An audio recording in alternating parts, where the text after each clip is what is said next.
What's up, everybody? So welcome to my review of Hellboy the Crooked Man.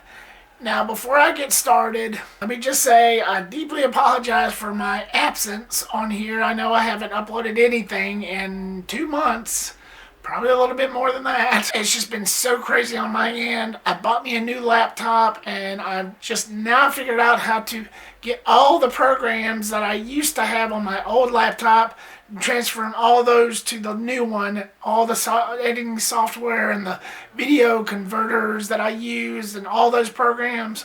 Finally got those figured out, so I think we're good now, but I don't want to make any promises that I'll be back as soon as after you see this video, but I'm trying. For those of you who have stuck by me and are still subscribed, thank you for your undying patience. I really do appreciate that. So now, let's get into Hellboy the Crooked Man. Hellboy the Crooked Man is the latest in the Dark Horse adaptation of this character. The last one being the 2019 reboot, which I thought was pretty good. You know, I know there's a lot of hate for it, but I'm a minority on that side. This actually makes the 4th in the series, and the Ron Perlman versions from 2004 and 2008 I grew up with. I did not mind those at all. And the reason why it took me so long to actually step up to doing this, to getting around to watching this new film, is because there's all this talk that Guillermo del Toro, who was the director of the first 2 films, wanted a certain amount of money to make a 3rd one, but the studios would never go for it. Apparently he wanted so much for it, I can't remember what the figure was, but as much money as they spent on the 2019 remake, which again, it's not a movie I had a problem with, but as much money as they spent on that and lost, and as much money as they spent on this new film and most likely lost because it was a very limited release, they could have just gave him the money. They could have just gave Del Toro the money for his 3rd film. Just saying. But I digress. Well, a friend of mine had let me borrow his copy of The Crooked Man on Blu-ray, and I got a chance to check it out sometime last week. I finally now got around to doing the review because of all this other mess I was dealing with. And I gotta say, it's decent. It's decent adjacent. So essentially in this film you have Big Red, as everybody calls him, aka Hellboy, and his team who transports this supernatural spider, this big arachnid, on this train and then gets caught up in the Appalachian Mountains where all this supernatural stuff is going on with witches and demons. And Hellboy and his team pretty much gets caught in the crossfire between this cult of witches who is led by this supernatural entity called the Crooked Man. So, of course, being a Hellboy movie, all this crazy stuff goes down. And like I said, it was decent adjacent. What I really recognized the most from this film was the film's director.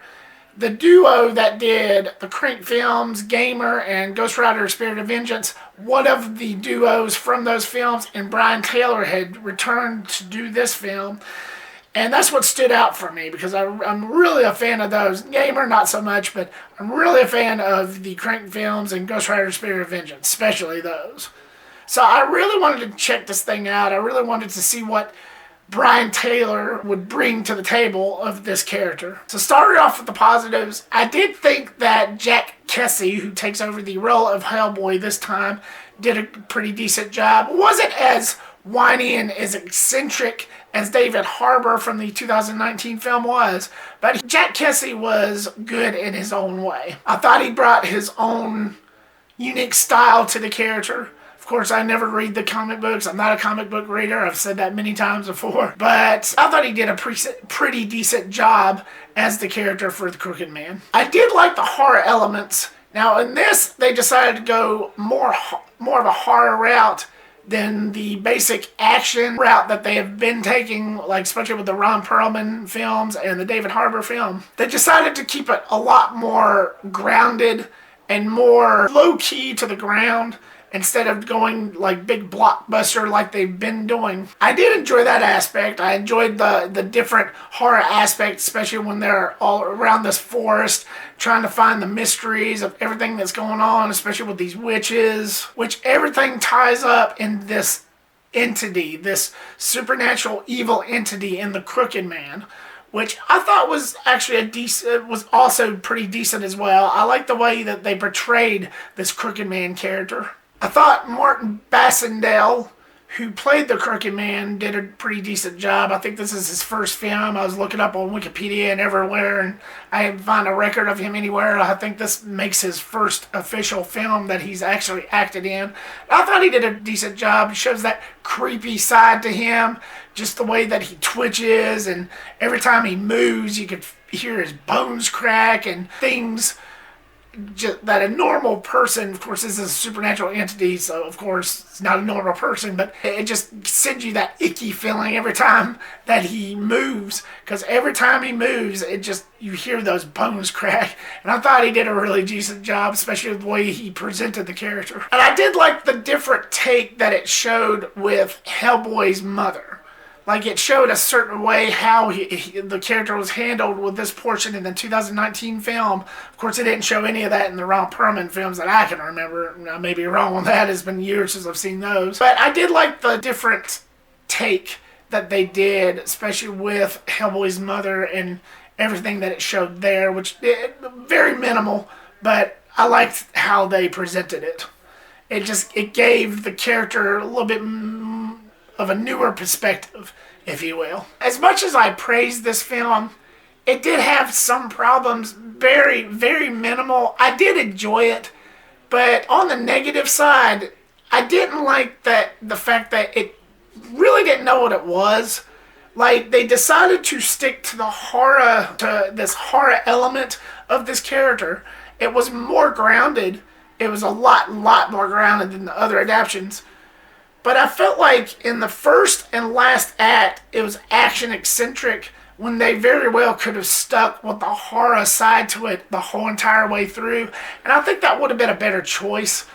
The action sequences were decent, but for the film as a narrative, I didn't feel like that was the right choice. I felt like that they could have even kept those a little bit more grounded than what they have. Now, granted, the third act that involved the Crooked Man was actually pretty decent. I felt like there was more action in that than anything. It kind of made the film feel a little unbalanced. And I noticed that while walking into this, while that's a lot of what the critics was saying, and unfortunately I felt the same way. It's like after I got done watching this thing, I felt like the film didn't quite know what it was. Now, there was a long period, like especially during the second act, to where it's just straight up horror, and I enjoyed that. But starting off, you have a film that starts off with an action scene. You kind of expect it to go along that same trains, and it really didn't. And it goes into that horror vibe to it. It goes into that horror heel. And then as the third act proceeds, you get back into that action, and it kind of just tips the balance a little bit, tips it off a little bit. So it felt weird. But nonetheless, I thought the film was decent enough. I liked the horror aesthetic, the horror take that they took. It was a different take than what we've been getting out of these Hellboy films. And I did find it decent enough. I just wish that they could have found a better balance for it. In the end, I thought the film was decent enough. There was some decent moments in there. I just didn't feel like the film worked as a whole, especially the type of genre that it was trying to go for. But I thought it was decent enough. It did have its moments. I just don't feel like this film's rewatch value is all that high. As much as I enjoyed it, I don't think I'd be revisiting it as much as I did the Ron Perlman films and the David Harbour film. It's just not one of those that really caught my attention as much as those others. It was fun. It was decent enough, but you should just stream it. Well, that's it for this one, guys. What was your thoughts on Hellboy the Crooked Man? Was this your favorite one?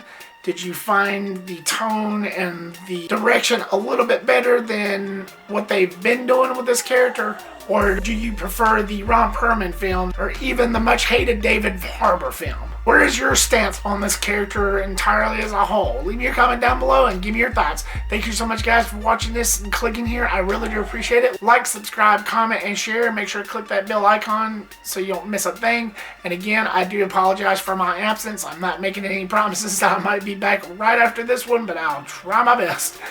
And I will see you on the next one. Peace.